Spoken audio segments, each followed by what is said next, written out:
Good evening, everybody. Welcome to a new episode of EFA Spoken English Official, and I am Krishnanjana Chatterjee Datta. আজ আমরা কি শিখব? তোমরা জানো already tense, correct?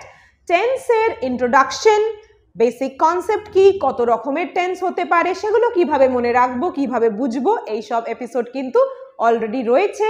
Present টেন্সের প্রত্যেকটা পার্টস, পাস্ট টেন্সের প্রত্যেকটা পার্টস আমরা সাকসেসফুলি কমপ্লিট করে ফেলে এইবার সরাসরি চলে এসেছি ফিউচার টেন্সে, রাইট? Are you excited? তো দেরি কিসের? চলো ঝটপট পার্ট 10 স্টার্ট করব টেন্সের সিরিজের ফিউচার ইনডেফিনিট টেন্স দিয়ে। কিন্তু যারা প্রেজেন্ট টেন্সের প্রত্যেকটা ক্যাটাগরিজ, পাস্ট টেন্সের ডিটেলস, সবকটা পার্টস যদি জানতে চাও, আগের এপিসোডসগুলো যদি মিস করে গিয়ে থাকো, ডেফিনেটলি তোমাদের জন্য সব ভিডিও রইলো ডেসক্রিপশন বক্সে, লিংক দেওয়া রইলো, you can check it out. Okay, চলো এবার দেখা যাক future indefinite tense. Future indefinite টেন্সের বাংলা মানে কি? খুব সহজ। ফিউচারের যেটা মেন মানে হয় ভবিষ্যতে যেটা হবে, অর্থাৎ করব, খাবো, খাবে, যাবে, পাবে, দেখবে, এটসেট্রা। কিন্তু এখানে কয়েকটা কথা বলার আছে। অনেকে ভাবে আগামীকাল মানে টুমরো হলেই বোধহয় ফিউচার হবে। নট রিয়েলি, আজ হলেও কিন্তু ফিউচার। তার কারণ এক সেকেন্ড পরে যেটা তোমার লাইফে হবে সেটাই কিন্তু ফিউচার। ধরো আজকের এই এপিসোডটা দেখার পর তোমরা একটু স্ন্যাক্স খাবে বা এই এপিসোডটা নিয়ে ডিসকাস করবে, তাহলে কি সেটা ফিউচার না? অবশ্যই ফিউচার। তো ফিউচার মানে এরকম নয় কি টুমরো হলে তারপর থেকে অ্যাপ্লিকেবল, টুডেতেও দিতে পারি। মোদ্দা কথা এক সেকেন্ড পর যেটা হবে that is future. Next, future tense নিয়ে একটা ইম্পর্টেন্ট টিপস আমি তোমাদের সাথে শেয়ার করতে চাইবো। এটা খুব ইম্পর্টেন্ট, শ্যাল ভার্সেস উইল নিয়ে। ওকে, তো দেখো কখন শ্যাল বলছি, কখন উইল বলছি, কি হচ্ছে, লেটস ক্লিয়ার ইট। ট্রেডিশনাল ইংলিশে মানে ওল্ড ইংলিশে দেখতে গেলে কি হতো, যদি তোমার সাবজেক্ট আই বা উই হয় সেই ক্ষেত্রে শ্যালের ইউজ করা হতো, ইয়েস। কিন্তু বাকি যে তোমার সাবজেক্ট, যেরম ধরো ইউ, হি বা শি, দে, এই সমস্ত যে সাবজেক্ট, সেই ক্ষেত্রে কিন্তু উইল ইউজ করা হতো। কিন্তু এটা মাথায় রেখো, ট্রেডিশনাল ইংলিশের কথা বললাম। মডার্ন ইংলিশে কিন্তু উইলের ব্যবহার বেশি মাত্রায় করা হয়। That means shall is actually the old version of will, or rather you can say will is the modern version of shall. অর্থাৎ শ্যাল হলো উইলের ওল্ড ভার্সন আর উইল হলো শ্যালের লেটেস্ট ও মডার্ন ভার্সন। এখনকার দিনে কিন্তু উইল তুমি হাসতে গাইতে I এর পাশে, উই এর পাশে, যে কোনো সাবজেক্টের পাশে উইল দিতেই পারো, ইট ইজ নট ইনকারেক্ট। ওকে, তো এই একটা মেজর কনফিউশন ক্লিয়ার করার পরে আমরা বাকি ভিডিওতে প্রসিড করব। চলো দেখি নেক্সট কি শিখবো। এইবার আমরা ফিউচার ইনডেফিনিট টেন্সের ফরম্যাট বা ফর্মুলা শিখবো, সেন্টেন্স ফর্মুলা, বাক্য কিভাবে গঠন হবে।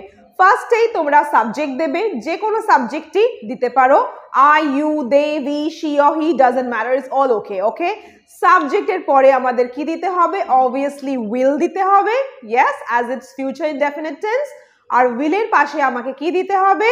অ্যাকশন দিতে হবে বা মেইন ভার্ব দিতে হবে। কিন্তু বারবার আমি কি কথা বলি যে একটা ভার্বের 5টা করে ফর্মস হয়, different forms, 5 forms of the same action word. For example, go মানে যাওয়া, 5 রকমের go হবে। go, went, gone, going, goes. write মানে লেখা, 5 রকমের write হবে। write, wrote, written, writing, writes. take মানে নেওয়া, take করকম হবে তোমরা বলো? that's right, 5 রকম। for example, take, took, taken, taking and takes. that's right, absolutely ঠিক বলেছো তোমরা সবাই, very good. so আমরা জানলাম যে একটা অ্যাকশন ভার্বের আমরা 5টা ভাগ দেখতে পারি।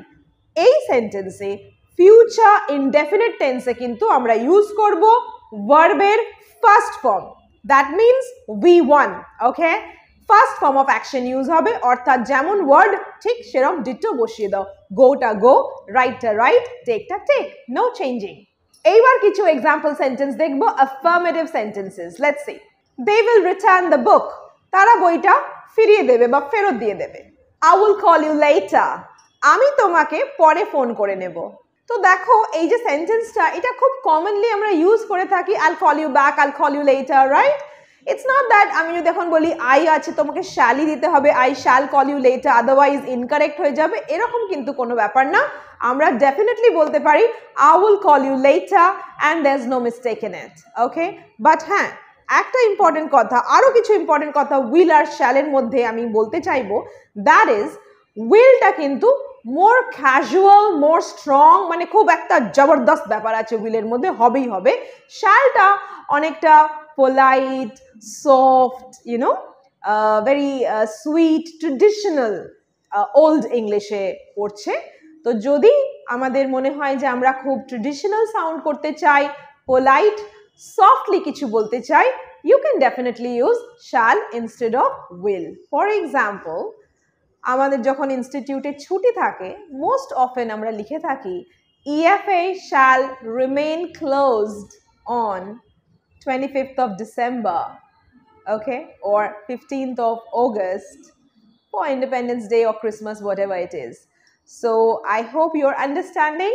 Yes, shall holo will এর old version, কিন্তু সাথে সাথে এটা অনেক পোলাইট, সুইট আর ট্রেডিশনাল। তো যদি আমাদের একটু ট্রেডিশনাল সাউন্ড করতে হয়, you can definitely go for shall. It's very much polite. Yes? Next example sentence. My brother will drop me at the airport. আমার ভাই আমাকে এয়ারপোর্টে নামিয়ে দেবে, গাড়ি থেকে ড্রপ করে দেবে, রাইট? তো দেখো আমরা খুব ইজিলি বুঝে গেলাম future indefinite tense.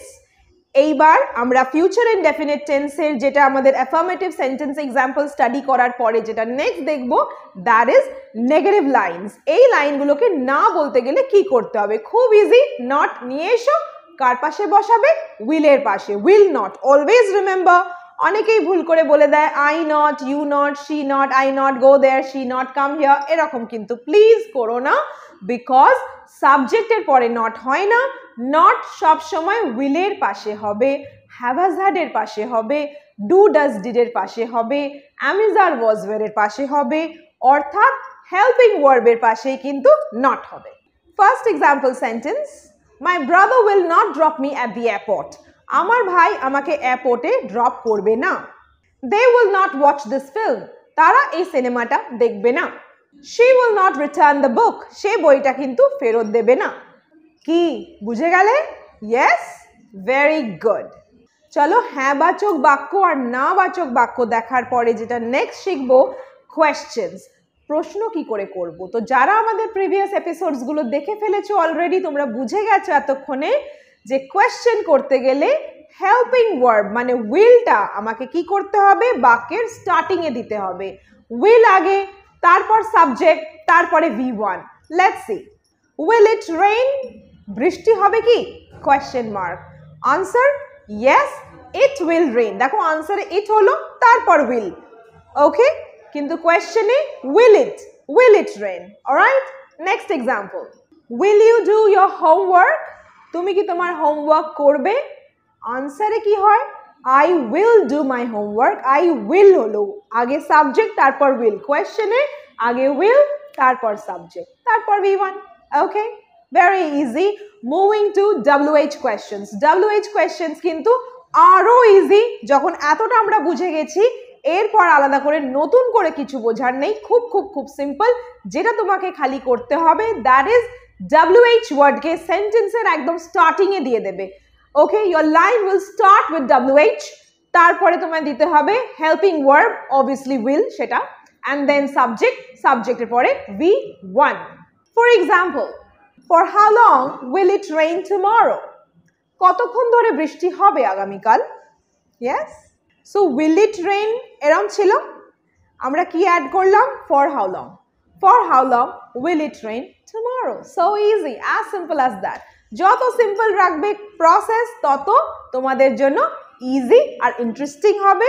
English is actually easy ভাবে করলে সব কিছু ইজি। ওকে, আরেকটা এক্সাম্পল দেখো। আমরা একটা লাইন দেখছিলাম যে they will watch a film. Yes, তারা একটা সিনেমা দেখবে।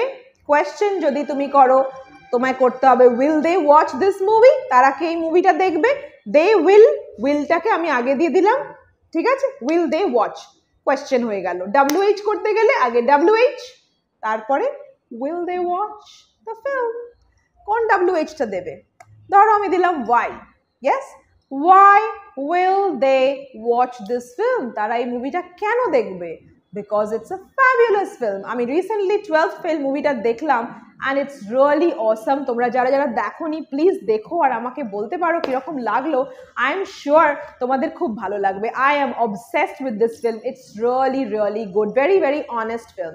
So anyway, আজ আমরা খুব ইজিলি শিখে ফেললাম ফিউচার ইনডেফিনিট টেন্স।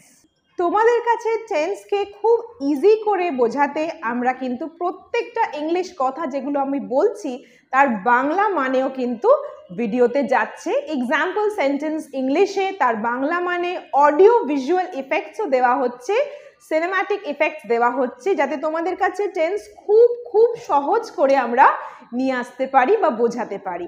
তো যদি আমাদের এই প্রচেষ্টা সত্যি তোমাদের হেল্পফুল হয়, কাজে লাগে, তো please give us a like, share and subscribe to EFA Spoken English Official.